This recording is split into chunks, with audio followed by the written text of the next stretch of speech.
তো এই জন্য এই জায়গাটা তিনটা ভাগ করা হলো, হেরেম, তারপরে হেল, তারপরে আফাকি। কি বুঝতে পারছেন? এগুলো কিন্তু খুব জটিল জিনিস। মৌলভী সাহেব গজিয়েবেন, দেখবেন যে অবস্থা খারাপ হয়ে যাবে, পাজামা গরম হয়ে যাবে। যাই হোক, কাউকে আবার ঠকাবার জন্য কিছু করবেন না। কথা বলতে পারছেন? আমি চাপাই তো তাফসির করছি মানে সীমাহীন। চাপাই লোকেরা বলতো, হুজুর আমরা আপনার তাফসির শুনে বড় মাওলানা হয়ে গেনু। কথা বলছেন? চাপাই ভাষা। তারপরে মাওলানা হয়েছো, তোমরা ভালো করছো, কিন্তু কোনো মাওলানার সাথে আবার টক্কর দিও না।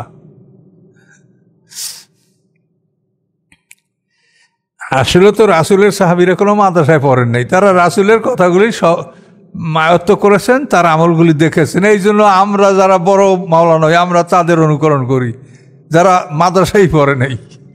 কথা বুঝতে পারছেন? আমরা যারা এই মাদ্রাসায় পড়ি আর মুফতি ফতুয়া দেনেওয়ালা সার্টিফিকেট নেই, আমরা তো আসলে আমাদের ওস্তাদ হলো যারা মাদ্রাসায় পড়ে নাই, তারা আমাদের ওস্তাদ। চ্যানেলটি সাবস্ক্রাইব করে আমাদের সঙ্গেই থাকুন। আসসালামু আলাইকুম। সম্মানিত সুধীমণ্ডলী, আমরা নূতন সূরা তাওবা থেকে আমরা আজকে ইনশাআল্লাহ শুরু করব। তো এই সূরার প্রথমে বিসমিল্লাহ লেখা নাই। এই সূরাটাকে মনে করা হয় যে এটা আনফালের অংশ হতে পারে, উপরে যে সূরা আনফাল এটারই অংশ হতে পারে। তো ওসমান গনি রাদিয়াল্লাহু বলেন যে আমরা এটাকে পৃথক করে আলাদা করে রেখে রাখছি, বিসমিল্লাহ লেখি নেই। তো হতে পারে যে এটা আনফালেরই অংশ, এটা কারণ। আর বিসমিল্লাহ না লেখার আরও একটা কারণ হতে পারে, সেটা হলো এই যে বিসমিল্লাহ সবসময় ভালো কাজ এবং রহমতের জন্য ব্যবহার করা হয়, কিন্তু এই সূরাটার মধ্যে হলো কাফেরদের সাথে সন্ধি সমাপ্ত, চুক্তি ভঙ্গ, এই নিয়ে এই সূরাটা অবতীর্ণ হয়েছে, বিচ্ছেদ। এবং এটাকে সূরাতুল গজবও বলা হয়, মানে আল্লাহ তাআলা খুব কঠিন রাগ করে করে এই সূরার মধ্যে কাফেরদেরকে অভিশাপ করছেন, তাদেরকে ভালো মন্দ যা বলার আল্লাহ অনেক কিছু বলেছেন। এই জন্যটাকে সূরা গজব বলা হয়। আর বিসমিল্লাহ হলো রহমত, এই জন্য বিসমিল্লাহ লেখা হয় নাই। তো যাই হোক, যে কারণেই হোক, তো আমরা যখন এটাকে এখন নূতন করে পড়ব, তা আমরা বিসমিল্লাহ সহ পড়ে নিতে পারি, কোনো সমস্যা নেই। তো এই জন্য আমরা আনফালের সাথে পড়লে মিলিয়ে পড়া যাবে, কিন্তু এখন আমরা আলাদাভাবে পড়লে এটা আমরা বিসমিল্লাহ সহ পড়তে পারি, আপনারাও পড়তে পারবেন। আউযু বিল্লাহি মিনাশ শাইতানির রাজিম। বিসমিল্লাহির রহমানির রহিম। বারাআতুম মিনাল্লাহ, দায়িত্ব মুক্তি আল্লাহর পক্ষ থেকে এবং তার রাসূলের পক্ষ থেকে। অসন্তুষ্টি আল্লাহর পক্ষ থেকে এবং তার রাসূলের পক্ষ থেকে। ইলাল্লাযিনা, ইলা মানে প্রতি, ইলাল্লাযিনা তাদের প্রতি, আহাত্তাহুম যাদের সাথে আপনি প্রতিশ্রুতি দিয়েছিলেন, মিনাল মুশরিকিনা মুশরিকদের মধ্যে হতে। ফাসিহু ফিল আরদে আরবাতা আশুর, তোমরা চলাফেরা করো পৃথিবীর বুকে আরবাতা আশুর 4 মাস।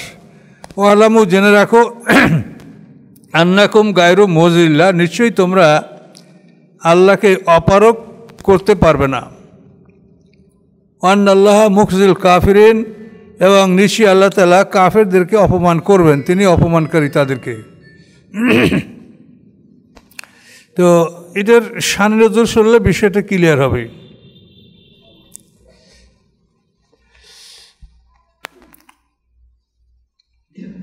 হুদায়বিয়া সন্ধি সম্পাদিত হয়েছিল 6ষ্ঠ হিজরিতে, হুদায়বিয়া সন্ধি। তো এই হুদায়বিয়া সন্ধিতে বলা হয়েছিল যে আমরা মক্কার মুশরিকরা এবং মুসলমানরা 10 বছরের মধ্যে আমরা যুদ্ধ করব না। তো এখন দেখা গেল যে 2 বছর পরেই মক্কা বিজয় হলো, যুদ্ধ শুরু হয়ে গেল। এটার কারণ ছিল মুশরিকরা, তারা সন্ধির শর্ত ভঙ্গ করেছিল। দুইটা সম্প্রদায়, বনি বকর আর বনি খুজা। এই বনি বকর ছিল কোরাইশদের মিত্র আর বনি খুজা ছিল মুসলমানদের মিত্র। এবং হুদায়বিয়া সন্ধিতে পয়েন্ট বলা ছিল যে ছোট ছোট দলগুলি যে কোনো দলের সাথে তারা মিত্রতা করতে পারবে।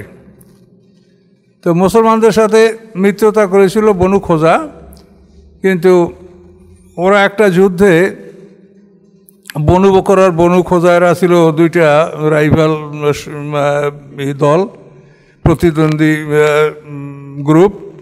তো এরা যখন নিজেরা যুদ্ধে লিপ্ত হয়, তো হুদায়বিয়া সন্ধিতে বলা ছিল যে কেউ কারো বন্ধু দলের বিরুদ্ধে সহযোগিতা করবে না। কিন্তু ওরা মোশরিকরা বনু বকরকে সাহায্য করছে, যার ফলে বনু খোজা এরা খুব মারাত্মকভাবে ঘায়েল হয়েছে এবং হেরেমে আশ্রয় নিয়েও তারা আশ্রয় পায়নি।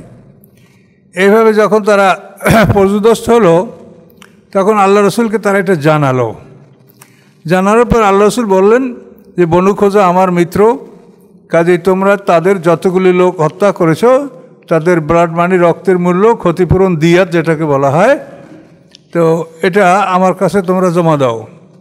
তো ওরা দেখে যে অনেক লোক নিহত হয়েছে, এতগুলো লোক, আমরা এর রক্তের মূল্য এক একটা মানুষের জন্য 100 উট দিতে হবে, তো এগুলো আমাদের পক্ষে সম্ভব না।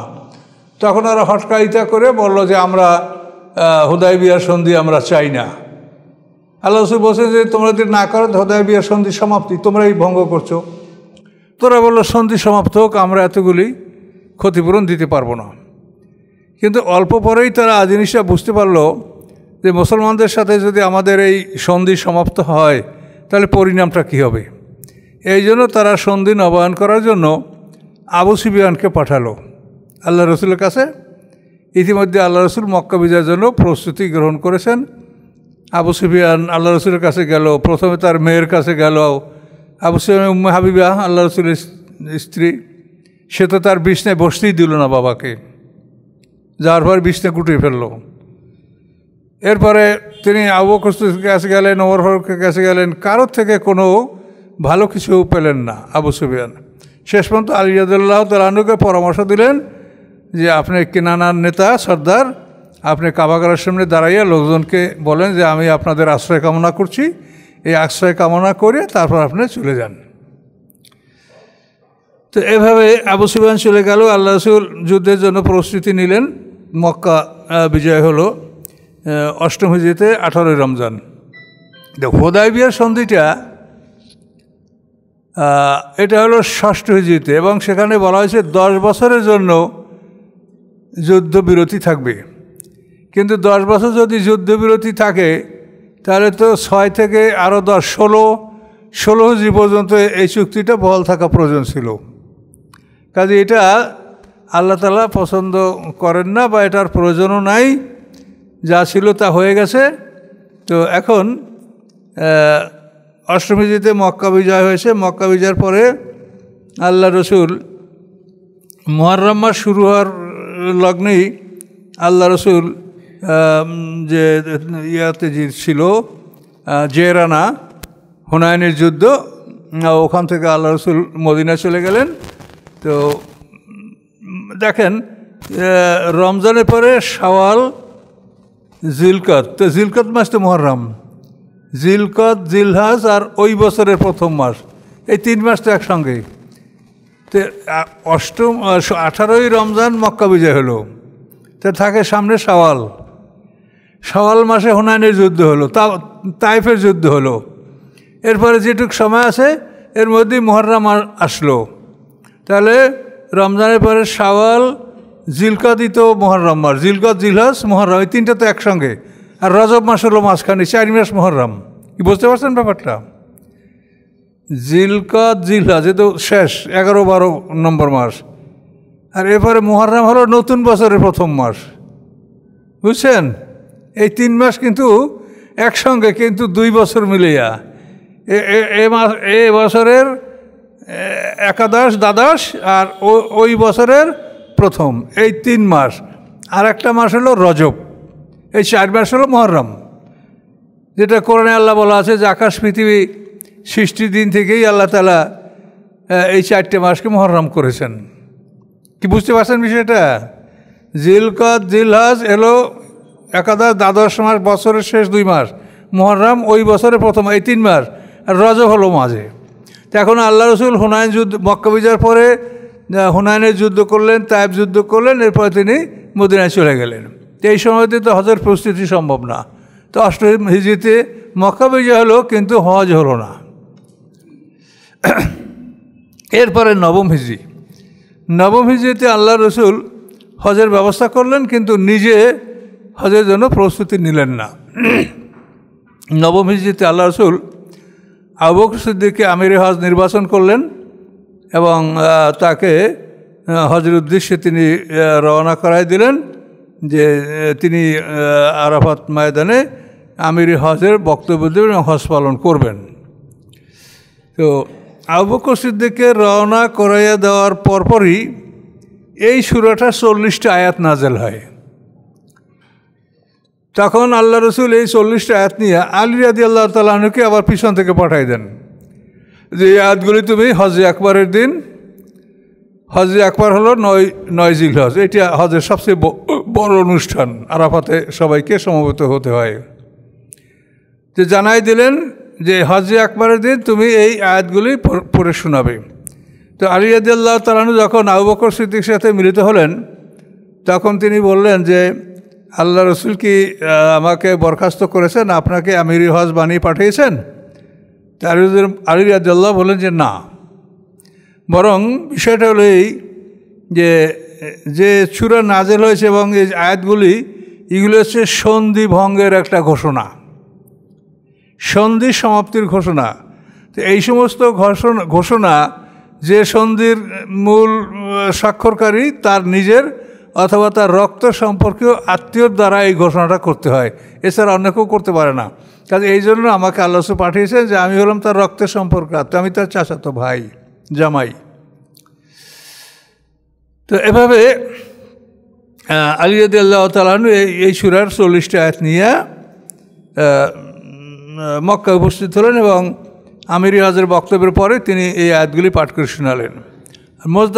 মুজদালিফায়ও হযরত আবু বকর সিদ্দিকের বক্তব্যের পরে আলী রাদিয়াল্লাহু তাআলা আনহু এগুলি পাঠ করে শোনালেন। মিনাতেও ওইভাবে হযরত আবু বকর সিদ্দিকের ভাষণের পরে আলী রাদিয়াল্লাহু তাআলা আনহু এই আয়াতগুলি পাঠ করে শোনালেন। তাহলে 8 হিজরিতে মক্কা বিজয় হওয়ার পরে ওই বছর আল্লাহ রাসূল হজ করেননি। 9 হিজরিতে আবু বকর সিদ্দিকের দ্বারা হজের ব্যবস্থা করেছেন। তো কোরবানির জন্য হযরত আলী রাদিয়াল্লাহুর কাছে আল্লাহ রসুল 20টা উট দিয়ে দিয়েছিলেন যে এটা কোরবানি করবা, 20টা উট। তো এখন এই সূরাটা আমরা পাঠ করলেই বুঝতে পারবো যে আল্লাহ এর মধ্যে কী বলছেন। আর এতটুকু আপনারা বোঝেন যে এখানে একটা বিরাট রহস্য যে হুদায়বিয়া সন্ধিটা 10 বছরের জন্য স্বাক্ষরিত হয়েছিল, যে 10 বছর যুদ্ধবিরতি 2 দলের মধ্যে, কিন্তু 10 বছর হতে গেলে তো 16 হিজরি, আল্লাহ রসুল ইন্তেকালের পরও 6 বছর এই সন্ধি বহাল থাকে। কিন্তু এটাকে আল্লাহ তাআলা তিনি আলা কুল্লি শাইইন কাদির এমন কৌশল করে এটা কী করে দিলেন, এবং তিনি যা বলেন তার উপরে কার কি মতামত থাকতে পারে, তিনি এই সূরার মধ্যে ঘোষণা করে দিলেন। দেখেন, বারাআতুম মিনাল্লাহ, অসন্তুষ্টি, দায় মুক্তি আল্লাহ হতে এবং তার রসুলের পক্ষ হতে, ইলাল্লাযিনা তাদের প্রতি, আহাত্তুম যাদের সাথে তোমরা প্রতিশ্রুতিবদ্ধ হয়েছ, মিনাল মুশরিকিনা মুশরিকদের মধ্যে হতে, ফাসিহু ফিল আরদে আরবাআতা আশুর অথবা তোমরা ভ্রমণ করো পৃথিবীতে 4 মাস। মানে এই হলো মানে জিলহজ মাসের 9 তারিখ, এখান থেকে 4 মাস কত দূর যায় সামনে। জিলহজ মাসের পরেই তো মুহররম, তারপরে সফর, রবিউল আউয়াল, রবিউল সানি, এই 4 মাস। তো এখানে রবিউল সানি পুরো যাবে না, এখানে তো নয়, এখানে তো আপনার 21 দিন আছে এই মাসের, 21 দিন, সামনের বছরের 3 মাস, এই 4 মাস। আল্লাহ বললেন কি, তোমরা পৃথিবীতে ভ্রমণ করো 4 মাস, 4 মাসের জন্য তোমাদের ছুটি। এই 4 মাসের মধ্যে তোমরা যারা মক্কা অঞ্চলে মুশরিক আছো, হয়তো মুসলমান হও থেকে যাও, আর মুসলমান না হলে এই 4 মাসের মধ্যে তোমরা বের হয়ে যাও সব, হেরেমের মধ্যে কোনো মুশরিক থাকতে পারবে না। এবং এরপরে আল্লাহ বলছেন যে এই হুকুম না মানলে যার এরপরেও যদি কেউ পাওয়া যায় তাকে হত্যা করা হবে। কারফিউ একবারে, মোশরিকরা এড়িয়ে থাকতে পারবে না। দেখেন, ওয়ালামু জেনে রাখো আন্নাকুম গায়রু মুজিল্লাহ, নিশ্চয়ই তোমরা আল্লাহকে অপারক করতে পারবে না, আল্লাহকে তোমরা দুর্বল করতে পারবে না। ওয়ান্নাল্লাহ মুকসিল কাফিরিন, এবং নিশ্চয়ই আল্লাহ তাআলা অপমানকারী কাফেরদেরকে, তিনি কাফেরদেরকে অপমান করবেন। ও আযানু মিনাল্লাহি ওয়া রাসূলিহি, আযান মানে ঘোষণা। এই যে আপনার আযান দেন না, এই আযান, আযান আযান মানে কি? ঘোষণা।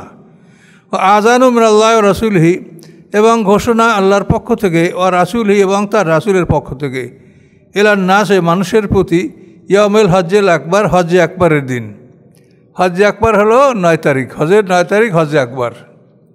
অনেকে মনে করে যে শুক্রবার সোমবার আরাফা হলে এটা হজ্জে আকবরের দিন, এটা না। হজ্জে আকবর হলো আরাফাতের দিন, এই দিনটাই হজের সবচাইতে বড় অনুষ্ঠান। তো হজ্জে আকবরের দিন কি ঘোষণা? আন্নাল্লাহ বারিউন, নিশ্চয়ই আল্লাহ তাআলা বেজার, অসন্তুষ্ট, মিনাল মুশরিকিনা, মুশরিকদের থেকে, ও রাসূল, এবং তার রাসূলও অসন্তুষ্ট মুশরিকদের প্রতি।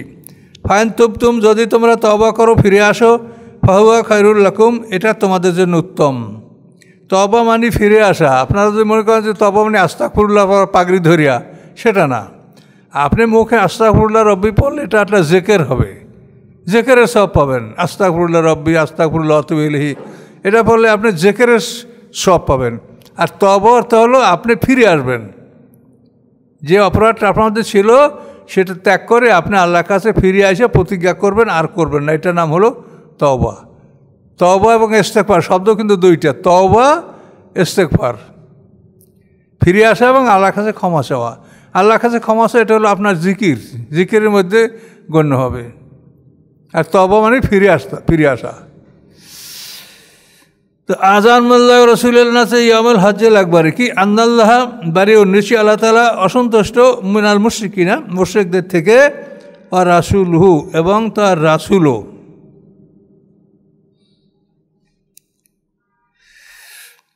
ফাইন তুবতুম, যদি তোমরা ফিরে আসো, ফাহুয়া খায়রুল লাকুম, উহা তোমাদের জন্য উত্তম। ওয়ান তাওয়াল্লাইতুম, যদি তোমরা ফিরে যাও, ফা'লামু, জেনে রাখো, আন্নাকুম গায়রু মুজিল্লাহ, নিশ্চয়ই তোমরা আল্লাহকে অপারক করতে পারবে না। ও বাশশিরিল্লাযিনা কাফারু বিআযাবিন আলিম, সুসংবাদ দিন আল্লাযিনা কাফারু, যারা কাফের তাদেরকে, বিআযাবিন আলিম, বেদনাদায়ক শাস্তির, যে তাদেরকে বেদনাদায়ক শাস্তি দেওয়া হবে। তো এখন একটা জিনিস আপনাদেরকে বুঝতে হবে যে হেরেমের মধ্যে মুশরিকরা থাকতে পারবে না। হেরেম কতখানি? হেরেমের উত্তরে 2টা সীমানা, একটা হলো আফতা বা তানিম। এই তানিমটা হলো 6 কিলোমিটার মক্কা ঘর থেকে, কাবা ঘর থেকে। আর 2 নম্বর ওখানে মিকাত হলো, সেটা হলো যেটাকে বলা হয় ওয়াদিয়ে নাখলা, এটা হলো 14 কিলোমিটার, ওয়াদিয়ে নাখলা। আর প্রত্যেকটা হল তানিম, তানিম হলো 6 কিলো, ওয়াদিয়ে নাখলা হলো 14 কিলো। এটা হলো উত্তর পূর্ব হেরেমের সীমানা। তো এরপরে পূর্ব হলো সবচাইতে বেশি, জিয়রানা 12 কিলো, 16 কিলো পূর্বে জিয়রানা, এটা 16 কিলো। আর পশ্চিমে হলো শামসি, এটা 15 কিলো। দক্ষিণে আদা, এটা হলো 12 কিলো। এতখানি জায়গা হলো হেরেম। পারলে নোট করে রাখেন, সমস্যা নেই। এটা তো নোট করছেন। উত্তর দিকে প্রথম হলো তানিম, এটা হলো তানিম হলো 6 কিলো। এবং উত্তর পূর্বে হলো ওয়াদিয়ে নাখলা, এটা হলো 14 কিলো।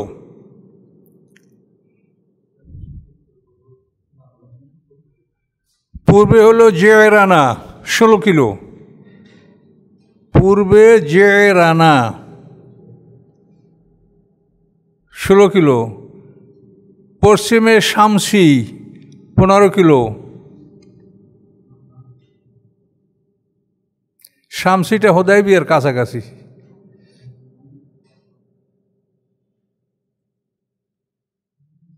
দক্ষিণে আদা, দতালিপ আর আদা, তো বাংলায় আদা লিখে রাখেন,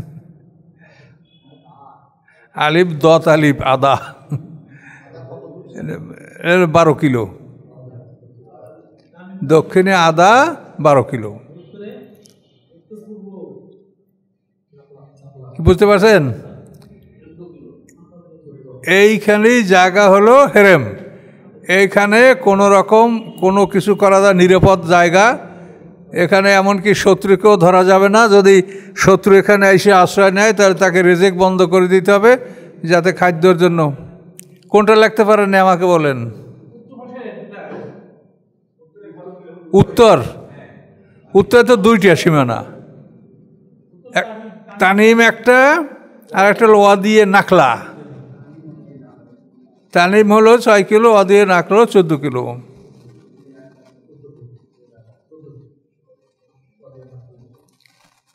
কি বুঝতে পারছেন? এইটার নাম কি? হেরেম। এই জায়গাটা হলো হেরেম। ওরা যখন মুসলমানদেরকে, ওই যে খোবাইবকে শাহাদাত, হজরত খোবাইব শহীদ হয়েছেন, তারপর জায়েদ ইবনে রাস্তাকে ওরা হত্যা করছে, এগুলো কিন্তু হেরেমের বাইরে করছে, ওরা হেরেমের মধ্যে এটা করেনি। আচ্ছা, হেরেম। এরপরে আরেকটা সীমানা হলো, এটাকে বলে হেল। হেল, হেরেম, হেরেম, হেল, আফাকি, এই 3টা জিনিস আপনারা বোঝেন। এটা হেরেম তো পাইলেন, এখন হেল কাকে বলে? হেল হলো যে পূর্বে হলো কার্ন, পূর্ব দিকে কার্ন, কারণ, কার্ন, বড় কাপ রেনে কার্ন। এই যে আবেশ কারণের নাম শুনলেন না? আবেশ করুনি, ওনার বাড়ি হলো এই কারণে, এই জন্য ওনাকে বলে ওয়াশ করুনি। বাংলায় ওয়াশ করুনি বলে গ্রাম্য মাসে। তো নামটা হলো আবেশ কারণী। তো এটা হলো পূর্বে হেল, মানে এটা হলো যেখানে মিকাত, এই মিকাতের ভিতরে জায়গাটা হলো হেল। আর এই মিকাতের বাইরে যত পৃথিবী আছে সব আফাক, আফাকি। তাহলে হরম, হেল, আফাকি, এই 3টা কথা কিন্তু আপনার হজে বা কাবাগর সম্পর্কে এই কথাগুলো আসবে। তাহলে হেরেম, তার হেল আর আফাকি। তো হেল হলো আপনি পূর্বে হলো কার্ন, উত্তর দিকে ইরাকের দিকে হলো জাতে ইরাক, জাতে ইরাক। আর সিরিয়াবাসীর মিকাত হলো জোহফা, সিরিয়ার মিকাত জোহফা। আর ইরাকিদের মিকাত হলো জাতে ইরাক। মদিনার হলো মিকাত হলো জুল হুলাইফা। মদিনার থেকে রওনা করলে জুল হুলাফা, এটা 6 মাইলের মতো, মদিনা থেকে 6 মাইলের মতো আগাইলেই জুল হুলাইফা। এই মদিনাবাসীদের মিকাত হলো জুল হুলাইফা, আর আমাদের মিকাত হলো ইয়ালামলাম। এটা আমরা জেদ্দা সাইডে ঘুরিয়া যাইতো আমরা, এই জন্য ইয়ালামলাম পাওয়ার জেদ্দার ওই অঞ্চলে, এটা হলো আমাদের মিকাত। তো এখন এই মিকাতের ভিতরে যে জায়গাটা, এটা হলো হেল। তো এটা থেকে আমরা কি জানবো? এই হেলের মধ্যে যারা বসবাস করে তারা কিন্তু হজ আর ওমরা 2টা নিয়ত একসাথে করতে পারবে না, বুঝছেন? এই আপনাকে বলার উদ্দেশ্য কি, এই হেলের মধ্যে যদি কেউ বসবাস করে, তার বাড়িঘর হয় বসবাসের, তাহলে তারা উমরা এবং হজ 2টার যে নিয়াত করি আমরা, এটা করা যাবে না। কেরান বলেন, তামাত্তু বলেন, এটা এই হেলের মধ্যে যারা থাকে তারা পারবে না। হেরেমে যারা, তারা তো পারবেই না। হেলের মধ্যেও 2টা একসঙ্গে করা যায়। 2টা মানে হলো একসঙ্গে নিয়াত, মানে ফরজ আর সুন্নত এক নিয়াতে, এটা তো একটা বিরাট ব্যাপার। ফরজ আর সুন্নত তো নিয়াত আলাদা করতে হবে, কিন্তু হজের জন্য এটা সম্ভব না। যে আমরা যারা আফাকি, আমরা হজের জন্য নিয়ত করে দিই, এর মধ্যে ঢুকি, তাহলে আবার উমরার জন্য নিয়ত করতে হলে আবার সেই এতে যাইতে হবে মিকাতে। এই জটিলতার জন্য আল্লাহ তাআলা সুযোগ করে দিয়েছেন যে তোমরা যারা আফাকি তারা উমরা এবং হজ একসঙ্গে করতে পারবা, কিন্তু তোমাদেরকে এর জন্য একটা দম দিতে হবে। বুঝতে পারছেন? এটা কোরবানি তোমাদের জন্য এটা দিতে হবে, যেহেতু এই সুযোগটা তোমরা লাভ করলে। তো এই দুইটা একসঙ্গে, এর মধ্যে আবার তামাত্তু আর কেরান ভাগ করা। তামাত্তু হলো আপনি উমরা করিয়া এরপরে এহরাম ভাঙিয়ে ফেলাইলেন, ভাঙিয়ে আবার 8 তারিখে এহরাম বাঁধিয়া ওইখানে বসে এহরাম মানে নিয়াত এই করে আপনি মিনায় চলে যাবেন। যে যারা এহরাম ভাঙবে তাদেরকে বলা হয়, মানে তাদের ভাষায় বলে তামাত্তু। আর যারা এটা ভাঙবে না, যাদের সাথে কোরবানির পশু সাথে নিয়ে যায়, তারা এটা ভাঙবে না। আল্লাহ রসুল মানা করছে। আল্লাহ রসুল বলছে যে যাদের কাছে কোরবানির পশু আসে তারা তোমরা এহরামের উপরই থাকো, একবারে 12 তারিখ পর্যন্ত সব কাজ শেষ করে তারপর তোমরা এহরাম ভঙ্গ করবা। মিনে অবশ্য কোরবানির পরে এহরাম ভঙ্গ করবে, কিন্তু এহরাম ভঙ্গ করার পরেও মানে সব সুযোগ তারা পাবে না। স্ত্রী ব্যবহার করার সুযোগ পাবে 12 তারিখের পর, বড় তওয়াফ করার পর। তো এই জন্য এই জায়গাটা 3টা ভাগ করা হলো, হেরেম, তারপরে হেল, তারপরে আফাকি। কি বুঝতে পারছেন? এগুলো কিন্তু খুব জটিল জিনিস। মৌলভী সাহেব গুজিয়েবেন, দেখবেন যে অবস্থা খারাপ হয়ে যাবে, পাজামা গরম হয়ে যাবে। যাই হোক, কাউকে আবার ঠকাবার জন্য কিছু করবেন না। কথা বলতে পারছেন? আমি চাপাই তো তাফসির করেছি মানে সীমাহীন। চাপাই লোকেরা বলতো, হুজুর আমরা আপনার তাফসির শুনে বড় মাওলানা হয়ে গেনু। কথা বলছেন? চাপাই ভাষা। তারপরে মাওলানা হয়েছো, তোমরা ভালো করছো, কিন্তু কোনো মাওলানার সাথে আবার টক্কর দিও না। আসলে তো রাসূলের সাহাবীরা কোনো মাদ্রাসায় পড়েন নাই, তারা রাসূলের কথাগুলি মায়ত্ত করেছেন, তার আমলগুলি দেখেছেন। এই জন্য আমরা যারা বড় মাওলানা হই, আমরা তাদের অনুকরণ করি যারা মাদ্রাসায় পড়ে নাই। কথা বুঝতে পারছেন? আমরা যারা এই মাদ্রাসায় পড়ি আর মুফতি ফতুয়া দেনেওয়ালা সার্টিফিকেট নেই, আমরা তো আসলে আমাদের ওস্তাদ হলো যারা মাদ্রাসায় পড়ে নাই, তারা আমাদের ওস্তাদ। আচ্ছা, তাহলে আজকে বেশি পড়া দেব না, তাহলে আপনারা এগুলো ভুলে যাবেন। বুঝতে পারছেন বিষয়টা? হেরেম, হেল, আফাকি। এখন আমরা আফাকি, এই জন্য আমাদের কেরান তামাত্তুর নিয়াত আমরা করতে পারছি। আর এই হেলের মধ্যে যারা থাকে তারাও 2টার নিয়াত একসঙ্গে করতে পারবে না। তারা যদি ফরজ হজের নিয়াত করে ঢোকে, ফরজ হজ করবে, আবার যখন উমরা করার জন্য তারা আবার মানে এই যে হেরেমের বাইরে তারা নিয়ত করে আবার ঢুকে উমরা করবে। আর যারা হেরেমের মধ্যে বসবাস করে তারা হেরেম থেকে বাইর হইয়ে নিয়ত করবে, বাইরে নিয়ত করে তার ঢুকবে। এটা বিধান রাখা হয়েছে। তাহলে এখন দেখেন যে আল্লাহ তাআলার কি কুদরত, তিনি এই সন্ধিটা ভঙ্গ করার জন্য ডিক্লারেশন দিয়ে দিলেন। অবাশিল্লাযিনা কাফারু বিআযাবিন আলিম। তারপর আল্লাহ বলেন ইল্লাল্লাযিনা আহাদতুম মিনাল মুশরিকিনা, তারা ব্যতীত, ইল্লাল্লাযিনা ব্যতীত তারা, আহাদতুম যাদের সাথে তোমরা প্রতিশ্রুতি দিয়েছো মুশরিকদের মধ্যে হতে, সুম্মা লাম ইয়ানকুদুকুম শাইয়া, তারপর তারা বিন্দু মাত্র তোমাদের সাথে চুক্তি লঙ্ঘন করেন নাই, লঙ্ঘন করেন নাই। ওয়ালাম ইউযাহিরু আলাইকুম, এবং তোমাদের বিরুদ্ধে সাহায্য করে নাই। জাহারা মানে মদত করা, সাহায্য করা। জাহারা আলা যদি হয় তাহলে বিরুদ্ধে, আর লাহু যদি হয় তাহলে পক্ষে। শাহেদা লাহু, সে তার পক্ষে সাক্ষী দিল। শাহেদা আলাইহে, আলা যদি থাকে তাহলে সে বিপক্ষে সাক্ষী দিল। কি বুঝতে পারছেন কথাটা? কোরআনে এরকম বহু শব্দ পাবেন। শাহেদা মানে সাক্ষী দেওয়া। শাহেদা লাহু যদি হয় তাহলে, লাম যদি হয় তাহলে অর্থ হবে পক্ষে সাক্ষী দিল। আর শাহেদা আলাইহে যদি হয় আলা, তাহলে বিপক্ষে সাক্ষী দিল। তাহলে জাহারু আলাইকুম, অর্থাৎ তোমাদের বিপক্ষে যদি তারা তোমাদের শত্রুকে মদত দেয়, আহাদান কাউকে, এরকম যদি তারা না করে, আলামিউ জহিরু আলাইকুম, অর্থাৎ তোমাদের বিরুদ্ধে তোমাদের শত্রুদেরকে সাহায্য করে নাই, আহাদান কাউকে, ফাতিম্মু ইলাইহিম আহাদাহুম, তোমরা তাদের সাথে প্রতিজ্ঞা পূরণ করো, তাদের সাথে প্রতিজ্ঞা তোমার ছিল। এগুলো ছোটোখাটো দলের বিষয়, বড় দল তো মক্কা, তাদের সাথে তো ওই বড় কথা। এলা মুদ্দাতিম, তাদের মুদ্দাত পর্যন্ত। ইন্নাল্লাহ আইয়ুবুল মুত্তাকিন, নিশ্চয়ই আল্লাহ তাআলা মুত্তাকিনদেরকে ভালোবাসেন। ফাইজান সালাকাল আশুরুল হুরুম, অথবা যখন চলে যাবে, শেষ হয়ে যাবে আশুরুল হুরুম, এই মুহররম মাসগুলি, ফাকতুলুল মুশরিকিন হাইসু ওয়াজাদতুমুহুম, তোমরা হত্যা করো মুশরিকদেরকে যেখানে তোমরা তাদেরকে পাবে।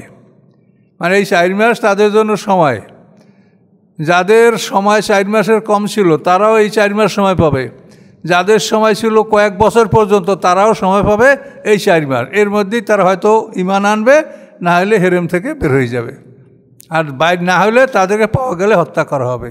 মসজিদের হেরেমে প্রবেশ করার অনুমতি নেই।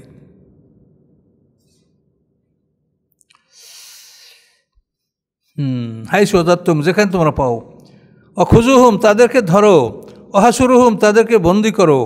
অকৌদুলাম কুল্লা মারসাদ, বসে যাও তোমরা তাদের জন্য সকল ঘাঁটিতে। ঘাঁটিতে বসে দেখো, পরীক্ষা করো, অবজার্ভ করো যে তারা কে কোথায় আছে, মুশরিকরা যেন হেরেমের মধ্যে থাকতে না পারে। ফাইন তাবু, যদি তারা তওবা করে, ওয়াকামুস সালাতা, সালাত কায়েম করে, ওয়াতাউজ যাকাতা, যাকাত আদায় করে, ফাখাল্লু সাবিলহুম, তাহলে তাদের রাস্তা ছেড়ে দাও। তাহলে দেখেন, এই মুশরিকরা 2 বছর আগে মুসলমানদেরকে ঢুকতে দেয়নি এই মক্কাতে। এখন আল্লাহ কি বললেন, যে 4 মাসের মধ্যে ভাগো, না এর মুসলমান হও, আর যদি পাওয়া যায় তাহলে যেখানে পাবে সেইখানে তোমাদেরকে হত্যা করা হবে। এখন দেখেন, তওবা করলেই হবে না। তাবু আকামুস সালাতা ওয়াতুজ যাকাতা, তওবা করার পরে সে সালাত কায়েম করবে, যাকাত দিবে। যে যাকাত দেয় না তার ঈমান নাই। বহু মানুষ সমাজে আপনি এরকম পাবেন যে তারা লক্ষ লক্ষ টাকা ব্যাংকে আছে, কোটি টাকা ব্যাংকে যাকাত দেয় না, অথচ তারা নামাজে খুব পটু। এরকম বহু লোক আছে সমাজে, খোঁজ নিলেই আপনি পাবেন। আমরা টুকটাক 2-1টা মানুষ যারা আমাদের আপনজন, ছেলেপেলেরা বলে আব্বা মারা গেছে, দোয়া করুন, তো আব্বা টাকা টোকা কি ব্যাংকে? কারণ আব্বা ব্যাংকে কারো 10 লাখ 20 লাখ 50 লাখ আছে, যাকাত খবর নেই। কিন্তু নামাজে কিন্তু মসজিদের সামনের কাতারে। এই জন্য আল্লাহ যা বলে এটা আপনাকে শুনতে হবে। তওবা করার পরে কী করতে হবে? আকামুস সালাতা আতাউজ যাকাতা, তারা তওবা করার পরে সালাত কায়েম করে, যাকাত দেয়। ফাখাল্লু সাবিলহুম, এরকম যদি দেয় তাদের পথ ছেড়ে দাও, রাস্তা ছেড়ে দাও। ইন্নাল্লাহ নিশ্চয়ই আল্লাহ তাআলা গাফুরুর রহিম, ক্ষমাশীল, দয়াময়। ওয়াইন আহাদুম মিনাল মুশরিকিন ইস্তাজারাকা, যদি কেহ মুশরিকদের হতে, ওয়াইন আহাদুন, যদি কেহ, মেনাল মুশরিকিনা, মুশরিকদের মধ্যে হতে, ইস্তাজারাকা, আপনার কাছে আশ্রয় কামনা করে। এজাইলাম, এটা হলো রাজনৈতিক আশ্রয়। আজিরহু, আপনি তাকে আশ্রয় দিন। হাত্তা ইয়াসমা কালাম আল্লাহ, এমনকি সে শুনবে আল্লাহর বাণী, অর্থাৎ আল্লাহর বাণী শোনারও ব্যবস্থা করে দেন। সুম্মা আবলিগু মা আমানাহু, তারপর আপনি তাকে তার নিরাপদ স্থানে পৌঁছিয়ে দেন। জালিকা, ইহা এজন্য, বেয়ান্নাহুম, নিশ্চয়ই তারা, কওমুন, এমন একটা জাতি, লা ইয়ালামুন, যাদের জ্ঞান নাই। তা এই কোরআন শোনার পর যদি মোমেন হয়ে যায়, তো যাওয়ার প্রশ্ন নাই, তা তো মুসলমানদের সাথেই থাকবে।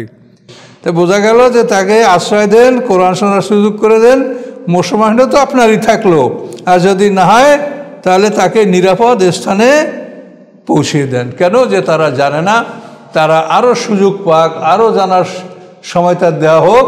তারা যদি যে কোনো সময় ঈমান গ্রহণ করে, আল্লাহ সেটা কবুল করবেন। কিন্তু যে আশ্রয় প্রার্থনা করে তাকে আশ্রয় দিবেন, তাকে হত্যা করবেন না। তাহলে কোরআনের নীতি আইন কানুন দেখেন কত সুন্দর। এ পর্যন্ত আজকে আমাদের পড়া থাকবে। তাহলে এই যে কোরআনে যত সুন্দর ব্যবস্থা আছে, পৃথিবীতে যেই যাই বলুক না কেন, অসাম্প্রদায়িক, তারপরে এই যে এখন বৈষম্য বিরোধী আন্দোলন, যাই বলেন, এইটা কোরআনে যা আছে পৃথিবীর কোনো গ্রন্থ সেটা নাই। কত সুন্দরভাবে দেখেন, মুশরিক তোমাকে আশ্রয় নিলে তুমি তাকে আশ্রয় দাও, কোরআন শোনার ব্যবস্থা করে দাও, যদি মোমেন না হয় তাহলে তার নিরাপদ স্থানে পৌঁছতে এমনভাবে ছেড়ে দিও না যে তোমার একটা লোকে তাকে মেরে ফেলে। কতখানি কথা আল্লাহ বলছেন, তাকে নিরাপদ স্থানে পৌঁছিয়ে দাও।